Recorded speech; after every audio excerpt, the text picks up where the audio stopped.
The morning of September 12, 1942. Charters Towers Airfield, Queensland, Australia. Heat shimmers off the tarmac as a Douglas A-20 Havoc taxis toward a makeshift hangar of corrugated iron and hard luck. Inside, a 43-year-old man with grease-stained hands and fire in his eyes is about to change the Pacific War. His name is Paul Irvin Gunn. Everyone calls him Pappy. In 6 hours, the bomber he's been altering will strike a Japanese airfield at Buna, New Guinea. If his changes work, American bombers will finally have the bite to rip into enemy shipping and shore installations. If they fail, men will die, and this inventive old pilot will be written off as a fool. Pappy isn't thinking about failure. He's thinking about his wife and 4 children held 1,700 miles to the north in an internment camp at Santo Tomas in Manila. He's thinking about the convoy of Japanese transports that slipped by Allied forces last week because no airplane could get low, slow, and lethal enough to stop it. He's thinking about how a medium bomber, built to drop bombs from 12,000 feet, might be remade into something the Japanese had never seen before. A low-level strafing monster that could shred ships, silence anti-aircraft guns, and turn enemy airfields into tombs. This isn't a tale of high-tech saving the day. It's a story of a blacksmith's son from Arkansas, who, armed with wrecked fighters, hand tools, and a desperate need to end the war that held his family hostage, turned American medium bombers into the Pacific's most feared gunships. It's how improvisation beat formal engineering, how necessity mothered an invention that redefined close air support, and how one man's fury forged aluminum and machine guns into a weapon that helped crack the Japanese empire. If you're enjoying this deep dive, subscribe and tell us in the comments where you're watching from. The North American B-25 Mitchell was never intended to be a gunship. When it left North American Aviation's plant in Inglewood, California in 1941, it was a conventional medium bomber, a dependable workhorse meant to deliver sizable bomb loads from moderate altitudes, typically 8,000 to 12,000 feet. Twin R2600 engines, about 64 feet long with a 95-foot wingspan. Loaded weight near 33,000 pounds.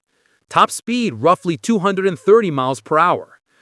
The Mitchell carried a 6-man crew: pilot, co-pilot, bombardier navigator, radio operator, and 2 gunners, and defensive armament that included a tail gun, dorsal turret, and a ventral tray that took almost a minute to lower.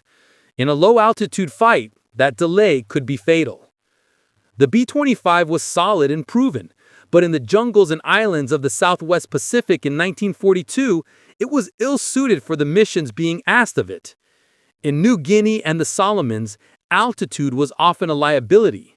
Dense canopy, inaccurate medium-level bombing, and constant harassment by Japanese fighters made 10,000-foot attacks ineffective. Bombs scattered into trees or water, hits were rare and often superficial. Meanwhile, Japanese convoys ran at night to resupply garrisons and reinforce threatened positions. Submarines helped, but could not be everywhere. What the 5th Air Force urgently needed was an aircraft that combined the Mitchell's range and payload with the forward-firing firepower of a fighter. Something that could approach at wave-top height, suppress AA with concentrated heavy machine gun fire, and then strafe or skip bomb ships so they sank where they stood. They needed a gunship, and they needed it fast. Major General George C. Kenney arrived in Australia in August 1942 to take command in the Southwest Pacific. Kenney was a veteran who refused to let doctrine get in the way of results. Touring forward bases, he found Paul Gunn in a tin shelter at Charters Towers, working on an A-20 Havoc and turning its bombardier's nose into a gun platform. Gunn, a former Navy aviation mechanic and pilot of 21 years who'd retired in 1939, had gone on to fly in the Philippines and helped start Philippine Airlines. When Pearl Harbor fell, he was in Manila.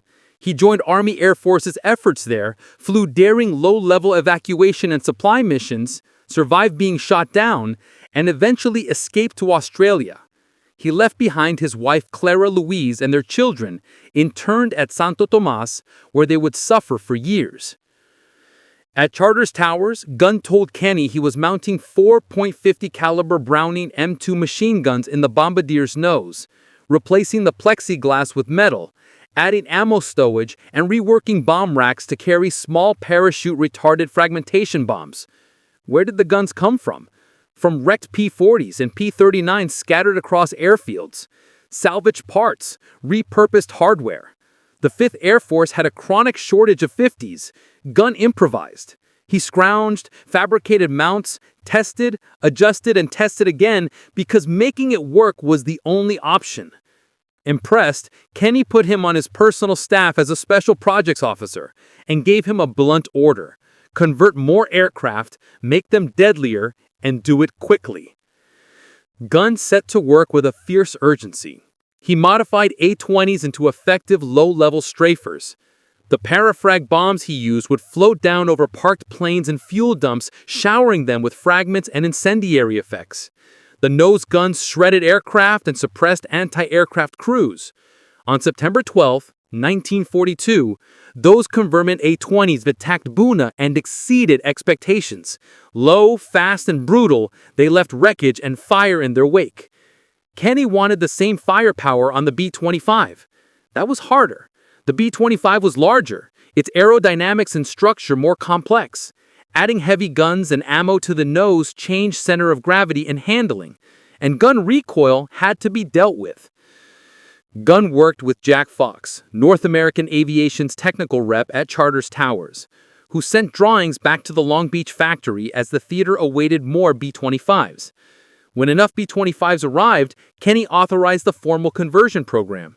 In Townsville, a conversion center took shape. The B-25 conversions were thorough.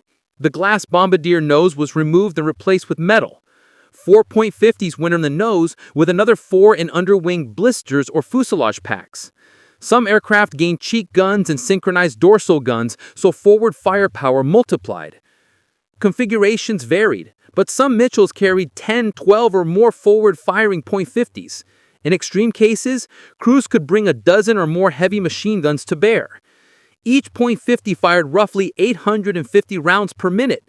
Multiplied out, a heavily fitted Mitchell could deliver thousands of rounds per minute, a cone of lead so dense that anything inside it simply disintegrated. These conversions took time and expertise.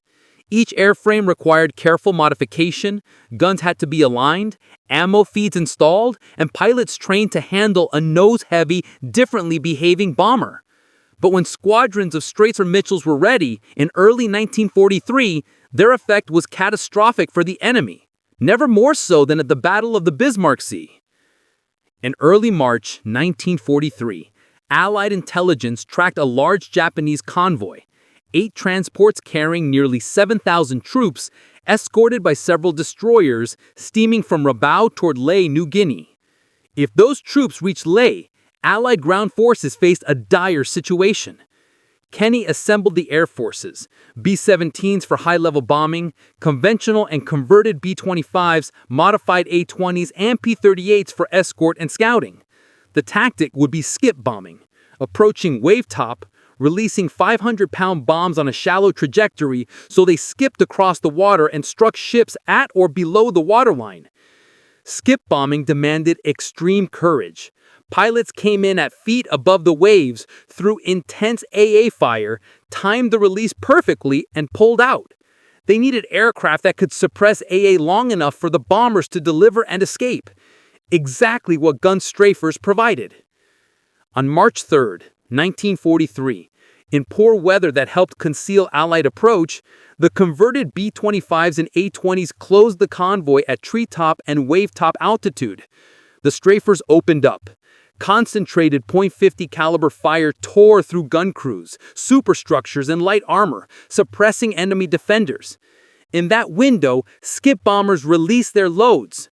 500-pound bombs skipped and struck holes below the waterline. Transports, lightly built and overloaded, began to flood and sink. Destroyers were hit and badly damaged. The assault was relentless. Every attempt to rescue survivors drew more air attacks. By March 3rd, the battle was effectively over. The result was devastating for Japan. All 8 transports sunk, 4 destroyers lost, and others badly damaged. Roughly 3,000 Japanese troops killed, with fewer than 1,000 making landfall, many of those captured or soon neutralized. Allied air losses were comparatively small. A handful of aircraft and aircrew lost. The Bismar Sea fight proved that Gunn's jury-rigged gunships had decisively altered the balance at sea and in the air. General Kenny immediately ordered more conversions.